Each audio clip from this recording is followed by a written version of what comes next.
Pisces, welcome to your mid-September 2017 tarot update. It's Rena here.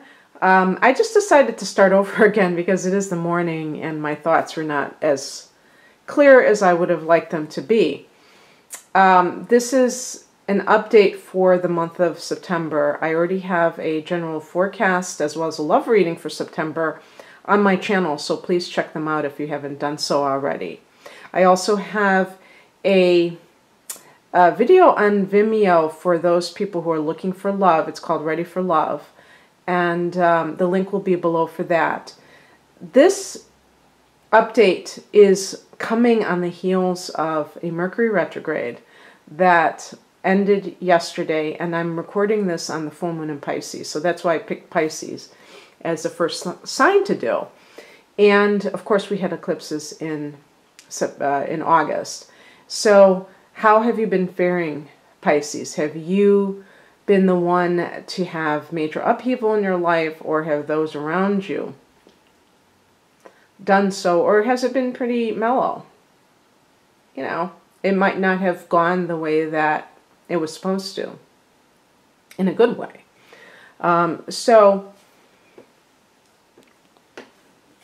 the theme of the remainder of September is the Eight of Wands, and this is a card of forward-moving action and communication. So with that Mercury retrograde, there may have been a lull.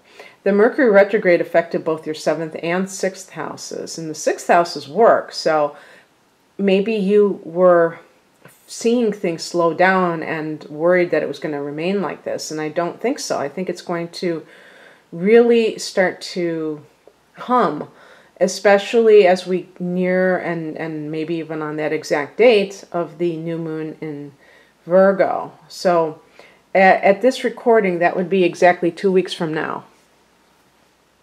And so things may be going back and forth. This could also be with a romantic interest, but whenever I get this card, I always think to tell people, don't get carried away. You know, it's going to be, you might feel very excited, but make sure that there is something substantial to back up whatever the offer is, or if somebody is trying to woo you, that they are, you know, who they claim to be.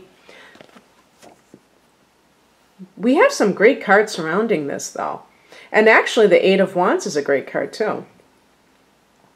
The Chariot card in the past position indicates a victory of sorts for Pisces people. Now, this could be on the emotional level, I suppose, and this could also be timing issues.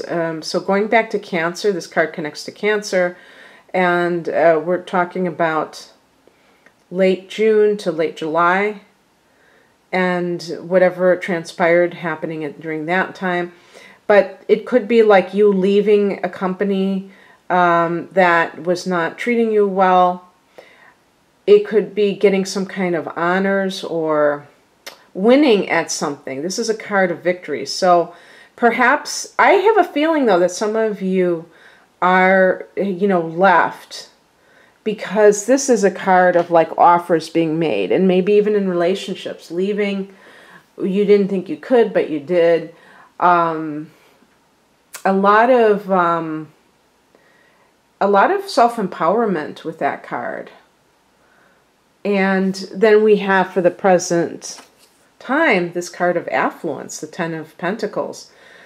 So independent of any kind of talking that's going on, or maybe as the result of that, you get into this really good financial position.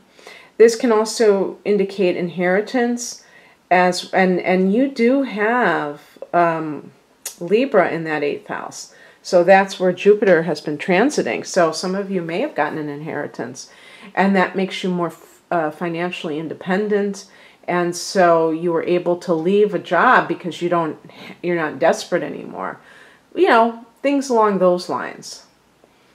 And the Ten of Pentacles can be family money. So if you're dealing with a spouse and their finances, they can help you. You know, your family can help you, whatever is going on. The thing that crosses you is the Queen of Pentacles. And I just talked about family, and this could be a card of a mother or mother figure, maybe an in-law, the mother-in-law from hell. This is in the challenged position. So this would be a woman who's very materialistic. And maybe she is someone who spends too much money on her home. She's just overly concerned about those kinds of things. You know, like a gold digger maybe even. If this is somebody, hopefully this isn't you, that you're not like that. And the only thing I could say about that is if you got with somebody, maybe it's a Cancer person, and that person has money, but you don't really love him.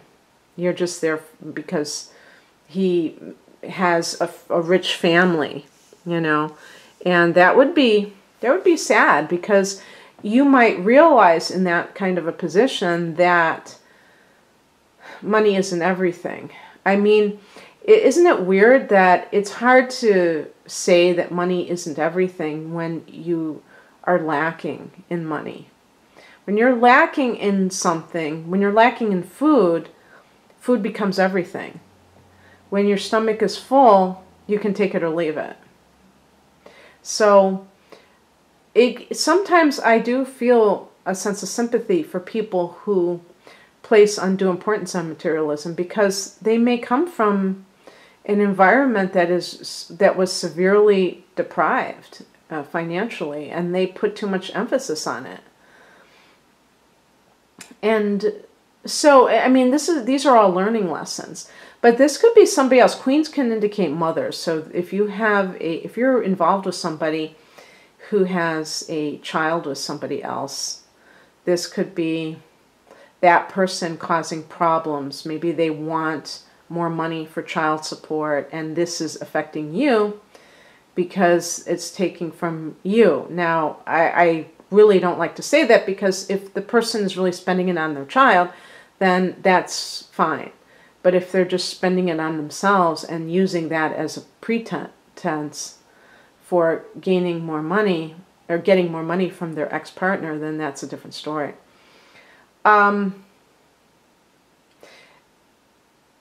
this is like, whatever this is, it's thwarting some of the things that you're trying to do. So you have to figure out how you're going to solve that problem with that person, because usually court cards are actual people. If this is something within yourself that you're grappling with, if you're saying, well, I really, I married into a wealthy family and I don't love this person. Maybe you did it very quickly and you weren't thinking about the long term when you did it. Well, you're going to have to figure it out, I guess, aren't you? What exactly your next move will be. We have, as advice, the Three of Cups. So this would suggest not isolating yourself, but actually involving friends that are near and dear to you.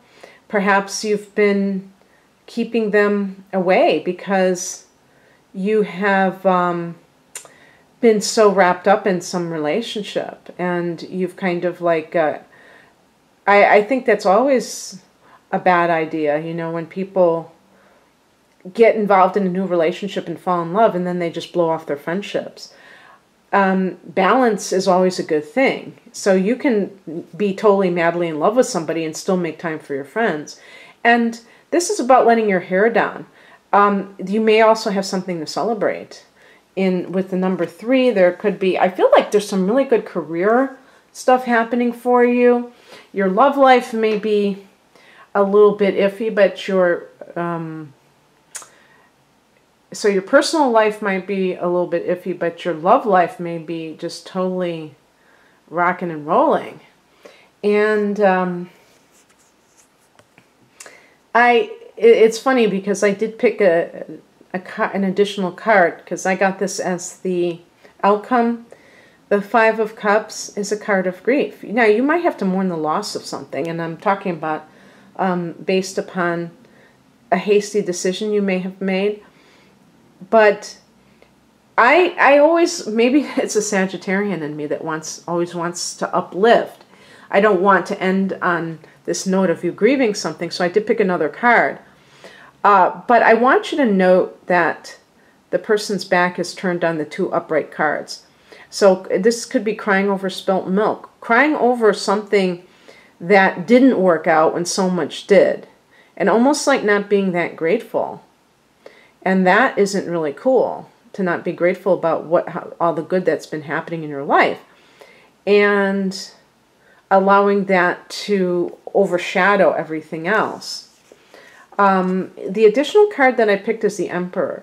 So this could be, for some people, if you had like a hasty marriage or something, you may say, I gotta just, I have to end this.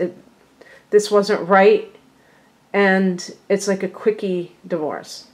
The Emperor can also be just in general about you taking charge of your own life and really feeling a sense of self-empowerment. Taking the bull by the horns. Aries is connected to this card. So if there's an Aries person that is involved, that could be speaking about that, but that could be also timing. We have a full moon in Aries that is happening on October 5th. So it's right after the timing of this reading. So this may go into the month of October, and something ends with you. And this could be work-related too. I mean, the second house is the work that you do. So there might be something going on with work matters that is impacted by this. But whatever it is, it does look like more like a personal reading to me overall. And one thing that I will say is that if you received a job offer that didn't really turn out to be what they claimed it was, have no fear. This could be a card of like asking you to network with other people, because you can still be able to find a new position through other people perhaps. And this is a card of self-empowerment, and also seeking somebody's opinion who is in that authority, like especially in the legal profession. But, interestingly, if any of you are involved in the military, that's a military card as well, and also police officers. So perhaps somebody is trying to get into that line of work, and that could be speaking, okay, that was plan B, now I'm going to go into the military or what have you.